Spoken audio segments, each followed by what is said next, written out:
அனைவருக்கும் வணக்கம். ரிஷபராசிக்காரர்களுக்கு வரக்கூடிய நாட்களில் என்ன மாதிரியான கிரக சூழ்நிலைகள் இருக்குது அப்படின்றத நம்ம முதல்ல பார்க்க போகிறோம். அதுக்கப்புறம் உங்களுடைய வாழ்க்கையில் அடுத்தடுத்து நிகழக்கூடிய நல்ல விஷயங்கள் என்ன, எந்த விஷயத்தெல்லாம் கவனமாக இருக்கணும், இதெல்லாம் நம்ம தொடர்ந்து பார்க்கலாம். பொதுவாக ஜோதிடம் அப்படின்னு எடுத்துக்கிட்டிங்கன்னா அது வந்து ரொம்ப ரொம்ப ஸ்பெஷல் தான். ஏன்னா யாராலையும் சொல்ல முடியாத விஷயங்களை நம்ம வந்து தெரிஞ்சுக்கிறோம்.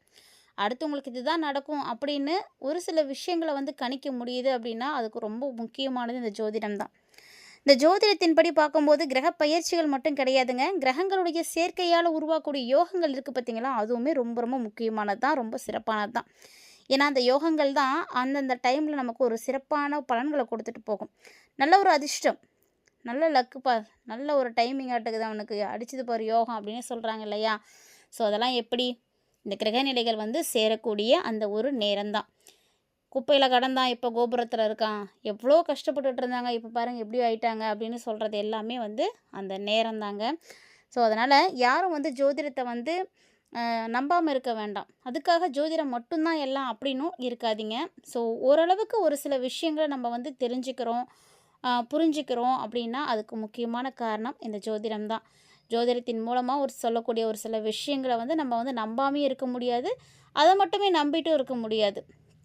நம்மளாலான முயற்சியை நம்ம வந்து செஞ்சிட்டே தான் இருக்கணும். ஸோ இதெல்லாம் ஒரு பக்கம் இருந்தாலும் இப்போ எப்படி கடவுள் நம்பிக்கை, கடவுள் எல்லாம் பார்த்துப்பார் அப்படின்னு நம்ம இருந்தாலுமே கூட கடவுள் டெய்லி வந்து நமக்கு சாப்பாடு போடுவாராங்க மாட்டார். அதுக்கு என்ன பண்ணணும், நாம் தான் உழைக்கணும். நம்ம உழைக்கக்கூடிய உழைப்புக்கு சரியான ஊதியத்தை தான் அவர் வந்து கொடுப்பார். இல்லை வேலையே இல்லாதவங்களுக்கு முயற்சி பண்ணிங்கன்னா நல்ல வேலை வாய்ப்புகளை கொடுப்பார். ஸோ எல்லாம் கடவுள் பார்த்துப்பார் கடவுள் பார்த்துப்பார்னு வீட்டிலே இருந்தோம்னா நமக்கு நேரத்துக்கு சாப்பாடு கிடைக்குமா, நம்மளுடைய வாழ்வாதாரத்தை நம்மளால் வந்து பார்க்க முடியுமா, அதெல்லாம் முடியாது. நாம் எந்த அளவுக்கு உழைக்கிறோமோ அந்த அளவுக்கு தான் நமக்கு நல்ல பலன். ஸோ கடவுளுடைய அனுகிரகம் இருக்குது அப்படிங்கும்போது ஏதாவது ஒரு கெட்ட விஷயம் நடக்காமல் இருக்கலாம், அதுதான் வந்து பண்ண முடியுமே தவிர மற்றபடி அது மட்டுமே காரணம் அப்படின்னு சொல்ல முடியாது. ஸோ இப்போது ரிஷபராசிக்காரங்களுக்கு எப்படி இருக்குது அப்படின்றத நம்ம பார்க்க போகிறோம். அதுக்கு முன்னாடி கிரகநிலைகள்லாம் எங்கெங்கே இருக்குதுன்னு பார்த்துடலாம். ஏன்னா இந்த கிரகநிலைகள் தான் ரொம்ப முக்கியம். சுக்கிரன் துளாராசிக்கு வந்து இருக்கிறாரு. சுக்கிரன் துளாராசினா துளாராசியினுடைய அதிபதி சுக்கிரன் அந்த ராசியிலே வந்து ஆட்சி பெற்றிருக்கிறாரு. கன்னிராசியில் சூரிய பகவான் புதன் பகவானுடைய சேர்க்கை ஏற்பட போகுது. ஸோ புதன் சூரியன் சேர்ந்தாலே அந்த இடத்துல பொது ஆதித்ய யோகம் இருக்குங்க. ஸோ இது பார்த்திங்கன்னா சாதகமான ஒரு அமைப்பு. ஒரு சில ராசியில் ஒரு சிலருக்கு பார்த்திங்கன்னா ரகசியமான விஷயங்கள்லாம் இருக்கும். ஸோ அந்த மாதிரி எல்லா வகையிலையும் ஒரு நல்ல மாற்றத்தை வந்து இந்த டைமில் நீங்கள் வந்து அடைய போகிறீங்க. ஸோ இந்த டைமில் உங்களுக்கு ஏற்படக்கூடிய முக்கியமான யோகங்கள் என்ன, அதனுடைய தாக்கங்கள் என்ன, எந்த விதத்தில் உங்களுக்கு நன்மைகளை கொடுக்க போகுது, இது எல்லாத்தையும் தான் நம்ம தொடர்ந்து பார்க்க போகிறோம். சுக்கிரன் துளாராசிக்கு மாற போகிறாரு. அதே மாதிரி புதன் கன்னிராசிக்கு வந்து மாறுறாரு. சூரியன் கன்னிராசிக்கும் மாறுவார். செப்டம்பர் 17க்கு அப்புறமா தான் மாறுவார். அது வரைக்குமே வந்து சூரியன் பார்த்திங்கன்னா சிம்மராசியில் தான் இருப்பார். ஏன்னா இவர் வந்து சிம்மராசியை விட்டு கன்னிக்கு மாறுறாரு அப்படின்னா தமிழ் மாதமே வந்து மாறிடும். அதே மாதிரி செவ்வாய் கடகராசிக்கு வந்து மாறுவார், புதனும் துளாராசிக்கு வந்து மாறுவாங்க. ஸோ இதுதான் இந்த டைமில் இருக்கக்கூடிய கிரக நிலைகள், கிரக மாற்றங்கள். இப்போது ரிஷபராசிக்காரங்களுக்கு எப்படி இருக்குன்னு பார்க்கலாம். ரிஷபராசி நேர்களுடைய ராசி நாதனாக இருக்கக்கூடிய கிரகம் சுக்கிரன் தான். ஸோ சுக்கிர பகவான் அப்படின்னு எடுத்துக்கிட்டிங்கனாலே சுபகிரகம்தான். சுக்கிரன் அப்படின்றவர் அழகு, ஆடம்பரம், செல்வாக்கு, கலை, இது எல்லாத்துக்குமே அதிபதியாக இருக்கக்கூடியவர். அவர் உங்களுக்கு வந்து இந்த டைம் பார்த்திங்கன்னா துளாராசியில் இருக்கிறதுனால திடீர் மாற்றங்கள் ஏற்படும். ஸோ அதாவது ஒரு சிலருக்கு பார்த்திங்கன்னா திடீர்னு மாற்றம் ஏற்படும். அந்த மாற்றத்தை விட ஒரு சீரான மாற்றம் கிடைக்கிது அப்படின்னா அது ரொம்ப நல்லது, நல்ல ஒரு முன்னேற்றம். ஒருத்தங்க திடீர்னு முன்னேற்றம் அடையிறதுக்கும் படிப்படியாக கஷ்டப்பட்டு கொஞ்சம் கொஞ்சமாக சேமித்து முன்னுக்கு வரத்துக்கும் வித்தியாசம் இருக்குது இல்லையா. ஏன்னா திடீர்னு பணக்காரனாக ஆனவங்களுக்கு அதனுடைய கஷ்டம் தெரியாது, அதனுடைய வழி தெரியாது.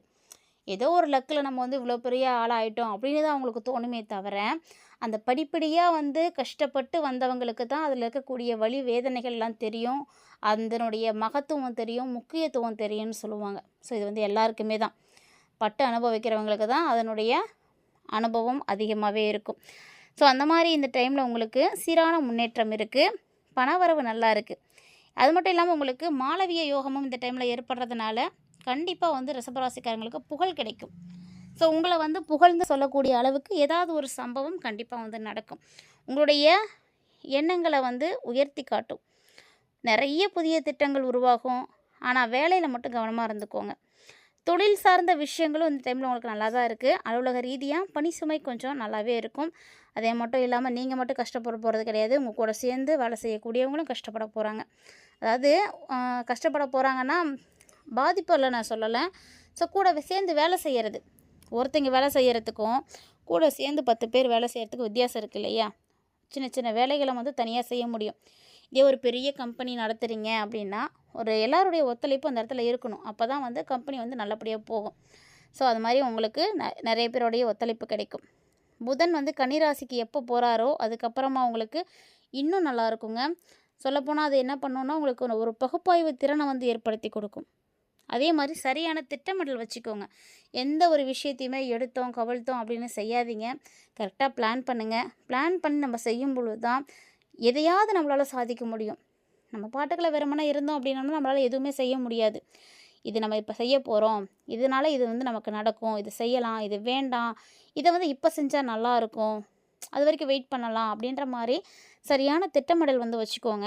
இந்த திட்டமிடல் யாருக்கிட்டலாம் இருக்கோ அவங்களால தான் குடும்பத்தை வந்து சிறப்பாக கொண்டு போக முடியும். அதனால தான் சொல்லுவாங்க, வீட்டில் இருக்கக்கூடிய பெண்கள்கிட்ட வந்து நீங்கள் காசு கொடுத்தீங்கன்னா அவங்க கரெக்டாக வந்து பட்ஜெட் போடுவாங்க. வீட்டில் இப்படி தான் செலவு பண்ணணும், இதை தான் செய்யணும், இந்த டைமில் வாங்கலாம், இந்த டைமில் வாங்கக்கூடாது அப்படின்னு. அதுக்காக ஆண்கள்லாம் வந்து சண்டைக்கு வந்துடாதீங்க. எல்லாருக்குமே அதுதான்.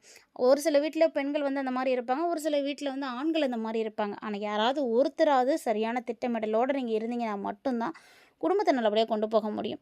2 பேருமே வந்து செலவு பண்ணுறவங்களா இருந்தாங்கன்னா அந்த இடத்துல கண்டிப்பாக சேமிப்பு அப்படின்றது இருக்கவே இருக்காது. கையில் மிச்சம் பண்ண முடியாது. மேக்ஸிமம் பார்த்திங்கன்னா வீட்டில் யாராவது ஒருத்தர் செலவு பண்ணுறத வந்து கம்மி பண்ணுறவங்களா தான் இருப்பாங்க. இதனால் இந்த டைமில் திட்டமிடுறது வந்து ரொம்ப முக்கியம். அதுக்காக அதை சொல்ல வந்தேன். தேவையில்லாத அலைச்சலோ அவசரமான முடிவுகளோ எடுக்காதீங்க. ஏன்னா அனாவசியமாக நீங்கள் அலைஞ்சிங்க அப்படின்னா உங்களுடைய உடம்பு தான் வந்து வீணாக போகும். அதே மாதிரி அவசரப்பட்டு எந்த முடிவு எடுக்காதீங்க. இந்த அவசர முடிவு என்ன பண்ணுன்னா ஒரு சில நேரத்தில் உங்களுக்கு நல்லது செஞ்சாலுமே கூட ஒரு 90% வந்து கெட்டது தான் அது. அதுக்காக தான் சொல்லுவாங்க, எந்த ஒரு விஷயத்தையும் தீர ஆலோசிச்சுட்டு செய்யணும். யாரும் சொல்லிட்டாங்க அப்படின்றதுக்காக அதை அப்படியே நம்பக்கூடாது. இதெல்லாம் நடக்குது அப்படின்னு யாராவது ஒருத்தங்க சொன்னாங்க அப்படின்னா அதையும் நம்ம அப்படியே நடக்கக்கூடாது. அதெல்லாம் வந்து உண்மைதானா அப்படின்றத நீங்கள் ஒரு முறைக்கு 2 முறை வந்து செக் பண்ணுங்கள். ஏன்னா 4 பேர் 4 விஷயங்களை சொல்ல தான் செய்வாங்க. சொல்கிறத எல்லாத்தையுமே நம்ம வந்து கேட்கணும் அப்படின்ற கட்டாயம் கிடையாது. அவங்கவுங்களுக்குன்னு எல்லாத்துக்குமே வந்து சுய அறிவு இருக்குது. அதை வச்சு நீங்கள் யோசிங்க. இல்லை எங்கள் வீட்டில் இதான் சொன்னாங்க, நான் இப்படி தான் செய்வேன் அப்படின்னு சொல்கிறது ஒரு சிலர் வந்து செய்வாங்க. அதை விட அதில் என்ன வந்து நல்லது நடக்க போகுது, எப்படி செய்யலாம் அதை அப்படின்றத நீங்கள் வந்து முடிவு பண்ணலாம். அதில் வந்து தப்பு கிடையாது. அதனால் எப்போதுமே வந்து அவசர முடிவு வேண்டாம். யோசித்து நிதானமாக வந்து முடிவெடுக்க பழகிக்கோங்க. மேலும் இந்த டைமில் வந்து உங்களுக்கு கைக்கு பணம் வரும், கை மாற்றுறதுக்கு பணம் வரும். ஒரு அவசரம், திடீர்னு உங்களுக்கு ஒரு பணம் தேவைப்படுது. அந்த பணம் வந்து உங்களுக்கு எப்படி கிடைக்கும்? கைமாத்தா கிடைக்கும். நீங்கள் வந்து கைமாற்றா வந்து பணம் வந்து வாங்கலாம். இல்லை ஒருவேளை நீங்கள் யாருக்கும் பணம் கொடுத்துருக்கீங்க கைமாத்தா, 10 நாளில் கொடுத்துருங்க, ஒரு 5 நாளில் கொடுத்துருங்கன்னு கொடுத்துருக்கீங்கன்னா அந்த பணம் இப்போ உங்களுக்கு திரும்ப வந்துடும். முதலீடுகளில் ஆர்வம் காட்டுங்க. அது மட்டும் இல்லாமல் முதலீடுகளை ஆர்வம் காட்டுறதுக்கு முன்னாடி முதல்ல யோசிங்க, இந்த முதலீடு நம்ம செய்யலாமா அப்படின்னு. எல்லாத்துலேயும் போய் முதலீடு செய்ய முடியாது இல்லையா? ஒரு சில குறிப்பிட்ட விஷயங்கள்லாம் தான் நீங்கள் முதலீடுகள் வந்து செய்ய முடியும். எல்லாத்தையும் எல்லாராலையும் செய்ய முடியாது. உங்களால் என்ன முடியுமோ அதை மட்டும்தான் செய்யணும். அதில் மட்டும்தான் ஆர்வம் காட்டணும். அதில் மட்டும்தான் இன்வெஸ்ட்டும் பண்ணணும். ஒருத்தங்களுக்கு உதாரணத்துக்கு ஒரு விஷயம் தெரியவே தெரியாது, அதில் போய் நீங்கள் வந்து பணத்தை போடுறீங்க அப்படின்னா எப்படி அதை எடுப்பீங்க? இப்போ உங்களுக்கு என்ன தெரியும், உங்களால் என்ன முடியும், அதில் தான் நீங்கள் வந்து இன்வெஸ்ட் பண்ணணும். அதில் தான் உங்களால் லாபத்தை எடுக்க முடியும். ஸோ அதனால் யோசித்து செயல்படுங்க. அதே மாதிரி ஆடம்பரமாக செலவுகளை வந்து செய்ய வேண்டாம். ஆடம்பர செலவுகளை கட்டுப்படுத்தினீங்க அப்படின்னாலே போதும். ரிஷபராசி நேயர்களுக்கு சேமிப்பு வந்து அதிகரிக்க ஆரம்பிச்சிடும். ஸோ தேவையில்லாமல் வந்து செலவு பண்ணாதீங்க. குடும்ப உறவுகள் இது எப்படி இருக்கும் அப்படின்னா ரொம்ப நல்லாயிருக்கும். இது வரைக்கும் பார்த்தீங்கன்னா குடும்பத்தில் நிறைய பிரச்சனை இருக்கும். அப்பா அம்மாவோட பிரச்சனை, மனைவியோட பிரச்சனை, இல்லைனா பிள்ளைங்களோட பிரச்சனை அப்படின்னு ஏதோ ஒரு வகையில் குடும்ப பிரச்சனை அப்படின்றது இருந்துட்டு தாங்க இருந்திருக்கும். இந்த பிரச்சனைகள் உங்களுக்கு மன உளைச்சலை வந்து கொடுத்துருக்கும். இப்போ அது எல்லாமே நீங்கி ஒரு அமைதி வந்து கிடைக்க ஆரம்பிக்கும். ஸோ எல்லாமே முடிஞ்சுப்பா, எல்லா பிரச்சனையும் நீ நிம்மதியாக இருக்கலாம் அப்படின்னு நீங்கள் நினைக்கிற அளவுக்கு நிறைய விஷயங்கள் வந்து நடக்கும். பாசிட்டிவாகவும் நடக்கும். பிள்ளைங்க வழியில் அதுவும் குறிப்பாக மகிழ்ச்சி கிடைக்குங்க. என் பிள்ளை இப்படி போயிட்டானே அப்படின்னு நீங்கள் கவலைப்பட்டுட்ருக்கீங்களா? இப்போது கண்டிப்பாக அவங்க உங்கள் வழிக்கு வருவாங்க. பிள்ளைங்க வழியில் இருந்த கஷ்டம், கவலை எல்லாம் உங்களுக்கு காணாமல் போய் நல்ல ஒரு மகிழ்ச்சி கிடைக்கும். திருப்தியாக இருப்பீங்க அப்படின்ற மாதிரி ஒரு சூழ்நிலை இருக்குது ரிஷபராசிக்காரங்களுக்கு. அதே மாதிரி உங்கள் கூட இருக்கக்கூடியவங்க மட்டும் இல்லைங்க, உறவினர்களே ஒரு சில நேரங்களில் நமக்கு எதிராக செயல்படுவாங்க. நமக்கு பார்க்குறதுக்கு தான் நல்லவங்க மாதிரி இருப்பாங்க. ஆனால் நமக்கே தெரியாமல் பல வேலைகளை பார்த்து விட்டு போயிடுவாங்க. ஸோ அப்படி உறவினர்களுடைய ஆதரவு இல்லாமல் கஷ்டப்பட்டுட்டு இருக்கக்கூடிய ரிஷபராசினியர்களாக இருக்கீங்க அப்படின்னா கவலைப்படாதீங்க. இப்போது எல்லாருடைய சப்போர்ட் உங்களுக்கு கிடைக்கும். எல்லோரும் உங்களை தேடி வருவாங்க. நீங்கள் ஒரு இடத்துக்கு போகணும் அப்படின்னு டார்கெட் பண்ணியிருப்பீங்க பார்த்தீங்களா, அந்த இடத்த நோக்கி நீங்கள் இப்போ பயணிக்க போகிறீங்க அப்படிங்கும்போது கவலையே படாதீங்க. இனி உங்களுக்கு முன்னேற்றம் மட்டும்தான். ஆரோக்கியமாக இருக்கணும் அப்படிங்கிறது ரொம்ப முக்கியங்க. ஸோ ஆனால் அந்த விஷயத்தில் மட்டும் தயவு செஞ்சு எந்த காம்ப்ரமைஸும் பண்ணிக்காதீங்க. ஏன்னா ஆரோக்கியம் கெட்டு போச்சு அப்படின்னா நீங்கள் இவ்வளோ நாளாக பட்ட கஷ்டம் எல்லாமே வந்து வீணாக போயிடும். ஏன்னா ஒரு சிலர் என்ன பண்ணுறாங்க தெரியுங்களா, பணம் சம்பாதிக்கணும், பேர் எடுக்கணும், புகழ் எடுக்கணும், மற்றவங்க முன்னாடி கௌரவமாக வாழணும் அப்படின்றதுக்காக ஓடிக்கிட்டே இருக்கிறாங்க. சரியாக சாப்பிடாம, சரியாக தூங்காமல், நினச்சதை வந்து அனுபவிக்க முடியாமல் இதெல்லாம் இருக்கிறவங்களாம் இருக்காங்க. ஸோ அப்படிலாம் நீங்கள் இருக்காதீங்க. சரியாக சாப்பிடுங்க, நல்லா சாப்பிடுங்க. நல்லா சாப்பிட்டீங்கன்னா தான் நீங்கள் வந்து ஆரோக்கியமாக இருக்க முடியும். ஆரோக்கியமாக இருந்தீங்கன்னா தான் இன்னும் 10 வருஷத்தில் சாதிக்கணும்னு நினைக்கக்கூடிய விஷயத்த 5 வருஷத்தில் வந்து நீங்கள் சாதிப்பீங்க. இல்லை 5 வருஷத்தில் வந்து சாதிக்க வேண்டியதை நான் இந்த வருஷமே எடுத்துருவேன் அப்படின்னு தூங்காமல் சாப்பிடாம கொள்ளாமல் நீங்கள் ஓடிட்டு இருந்தீங்க அப்படின்னா ரொம்ப வந்து கஷ்டப்படுற மாதிரி ஆகிடும். ஏன்னா ஆரோக்கியம் ரொம்ப முக்கியம். ஆரோக்கிய விஷயத்தில் கவனம் கண்டிப்பாக இருக்கணும். நல்ல உணவு பழக்கத்தை வந்து கடைப்பிடிங்க. கெட்ட பழக்கம்லாம் இருந்ததுன்னா கண்டிப்பாக கைவிட்டுருங்க. அதே மாதிரி நம்மளுடைய ஆரோக்கியம் நல்லா இருந்தால் தாங்க நமக்கு எந்த பிரச்சனையும் வராது. இல்லைன்னா தேவையில்லாத செலவு அதிலேயே போயிடும்.